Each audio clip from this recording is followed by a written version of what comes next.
ఉంది కదా, ఇంకా చంద్రబాబు నాయుడు కృషి చేస్తారు అంటే ఎందుకు?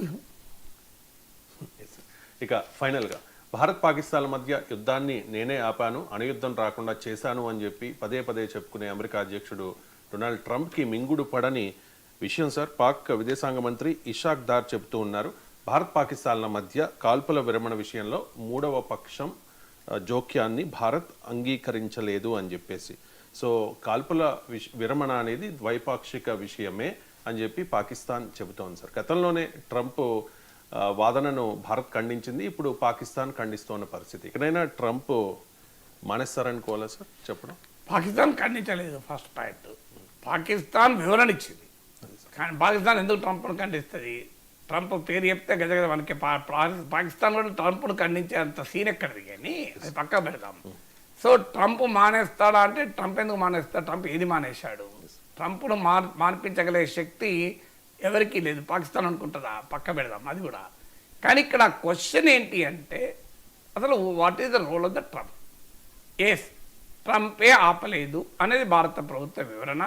ఇప్పుడు పాకిస్తాన్ విదేశాంగ మంత్రి వ్యాఖ్యల వల్ల కూడా ఇండియా థర్డ్ పార్టీ ఇంటర్వెన్షన్ అంగీకరించలేదు అని ఇప్పుడు ఆయన చెప్పిన ఇంటర్వ్యూలో ఏమన్నాడో, అల్ జజీరాకి ఇచ్చిన ఇంటర్వ్యూ చూశాను నేను కూడా. ఆయన ఏమంటాడో, మార్క్ రుబియో ప్రతిపాదించాడు, అమెరికా మాకు ప్రతిపాదించింది, ఓ తటస్థ వేదిక పైన భారత్ పాక్ల మధ్య చర్చలకు మేము ఏర్పాటు చేస్తామని మే 10న ప్రతిపాదించారు. కానీ ఆ చర్చలు జరగలేదు.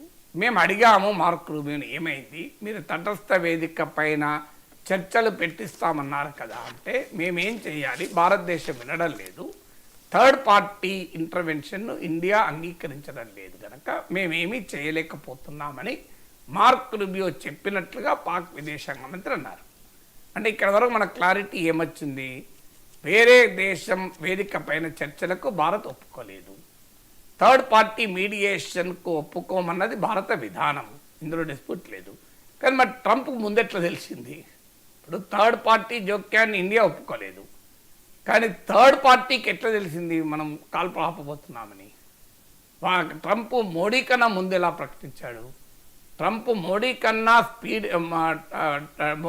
ఎక్కువ స్పీడ్ ఏం కాదు కదా సోషల్ మీడియాలో పోస్ట్ చేస్తానికి. పోనీ Narendra Modi social media savvy కాదు, ట్రంప్ సోషల్ మీడియా సావీ కనుక ఆయన తక్కువ ముందే పోస్ట్ చేశాడు అని చెప్పడానికి Modi equally social media savvy కదా, మరి ముందు ఎందుకు మోడీ ప్రకటించలేదు? ఇదైతే మిస్టరీగానే మిగిలిపోయింది కదా. సో అందువల్ల ఆపరేషన్ సింధూర్ ఎలా ఆగింది అన్నది ఈ మిస్టరీ ఎప్పుడు తొలగుతుంది? ట్రంప్కు ముందు ఎలా తెలిసింది? ఎవరెవరు చెప్తున్నా తెలియాలి కదా. పాకిస్తాన్ అన్నా చెప్పాలి, భారత్ అన్నా చెప్పాలి. పాకిస్తాన్ చెప్పడానికి కూడా అవకాశం ఉందా? పాకిస్తాన్ కాల్పుల విరమణకు ముందుగా ప్రతిపాదించింది, కానీ దాంతో కాల్పులు ఆగాయి కదా, యుద్ధం ఆగదు కదా. పాకిస్తాన్ ప్రతిపాదిస్తుంది, ఇండియా ఒప్పుకుంటూనే అవుతుంది కదా. ఫైనల్గా భారతదేశం అంగీకరిస్తే తప్ప పాకిస్తాన్ ముందు ప్రతిపాదించిందని కూడా established. Director general of military operation Pakistan మనకు భారత డీజీఎంఓకి ఫోన్ చేసి యుద్ధం ఆపుదామని ప్రతిపాదించారు. ఇది కూడా ఎస్టాబ్లిష్డ్. ఇండియా అంటోంది, పాకిస్తాన్ కూడా ఒప్పుకుంది. ఇక మరి ఎప్పుడు యుద్ధం ఆగుతుంది? పాకిస్తాన్ ప్రతిపాదిస్తే ఆగదు, ట్రంప్ ట్వీట్ చేయడానికి. భారతదేశం ఒప్పుకుంటేనే ఆగుతుంది. భారతదేశం ఒప్పుకుంటున్నది మోడీ కన్నా ముందు ట్రంప్కి ఎప్పుడు తెలిసింది? ఇది కదా క్వశ్చన్. ట్రంప్ పాత్ర ఏమీ లేకపోతే ట్రంప్కు ముందుగా ఎలా సమాచారం అందింది? భారతదేశం ఒప్పుకున్నది అన్నట్లు. నిజంగా భారతదేశం ఒప్పుకునే అంశాన్ని మోడీ ముందుగానే ట్విట్టర్లో చెప్పచ్చు కదా. నేను మోడీ ఆదేశం లేకుండా అక్కడ ఎవరు ఒప్పుకోరు కదా, మోడీ ఆదేశంతోనే కదా ఒప్పుకునేది. సో అక్కడ ఓకే అనుడితోనే ఇక్కడ ట్విట్టర్లో ప్రైమ్ మినిస్టర్ పోస్ట్ చేసి ఉంటే అసలు ఈ కన్ఫ్యూజన్ ఉండేది కాదు కదా. సో ఈ కన్ఫ్యూజన్ ఎక్కడికి వచ్చింది? ట్రంప్ ఫస్ట్ అనౌన్స్ చేయడంతో వచ్చింది. అందువల్ల ఇండియా థర్డ్ పార్టీ జోక్యానికి వ్యతిరేకం అనేది నిజం.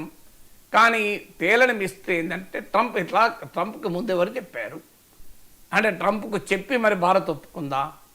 ట్రంప్ను అడిగి భారతదేశం ఒప్పుకుందా? లేదా ట్రంప్కు ముందుగా సమాచారం ఇండియా ఇచ్చిందా ఒప్పుకునే ముందు? సో ట్రంప్కు తెలిసినా కూడా భారత ప్రధానమంత్రి తెలియకుండా ఉండే అవకాశమే లేదు కదా. మరి ముందు భారత ప్రధాని ఎందుకు అనౌన్స్ చేయలేదు? దానికి ఆన్సర్స్ అయితే లేవు కదా ఇప్పటికీ.